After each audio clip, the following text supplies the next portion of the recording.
దేవుడు నరుని పై వేషమును లక్ష్య పెట్టడు.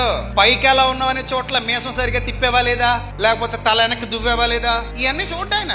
ఆయన నీ లోపల లోపల లోపల పోత పోయబడిన ఆకారాన్ని చూస్తున్నాడు. బయటకు పోత పోయబడిందని కాదు. బయట 4 ఇడ్లీలు ఎక్కువ తింటే పొట్ట ముందుకు వెళ్తుంది, 4 ఇడ్లీలు తక్కువ తింటే పొట్ట వెనక్కి వెళ్తుంది. అది పెద్ద తేడా కాదు దానికి. కానీ లోపల వెనక్కి ముందుకు వెళ్ళడం చాలా కష్టం. మీరు రోజుకి ఒక పూట తిన్నారనుకోండి, ఈజీగా ఒళ్ళు తగ్గిపోతుంది, పెద్ద విషయం కాదు అది. దాంతో పాటు ఒక 10 అడుగులు వేస్తున్నాడు పొద్దున్నే బయటికి పోయి చక్కగా తయారైపోతుంది, మీ దేహం ఉక్కు ముక్కలు తయారైపోతుంది. అది పెద్ద విషయం కాదు. మరి లోపలదే, లోపల ఏదో బుద్ధులు అలాగ ఉండిపోయినాయి, లోపల అసూయ అలాగే ఉండిపోయింది, లోపల అజ్ఞానం అలాగే ఉండిపోయింది, లోపల మూర్ఖత్వం అలాగే ఉండిపోయింది, లోపల దొంగ బుద్ధి అలాగే ఉండిపోయింది, లోపల వ్యభిచార గుణం అలాగే ఉండిపోయింది, లోపల జారత్వం చేసే గుణం అలాగే ఉండిపోయింది, లోపల నరహత్య చేసే గుణం అలాగే ఉండిపోయింది, పితృహత్య, మాతృహత్య, దురభిమాన పాపాలు, బూతులు, అవహేళన, అజ్ఞానం, అంధకారం లోపల విప్పితే పురుగులు పట్టేస్తుంది. పైకి మాత్రం ఫుల్ మేకప్, లోపలంతా ప్యాకప్. అది మార్చాలనే ఈ పాఠశాలకు తీసుకొచ్చాడు దేవుడు. అది సంఘము క్షేమాభివృద్ధి చెందడం అంటే అర్థం అది.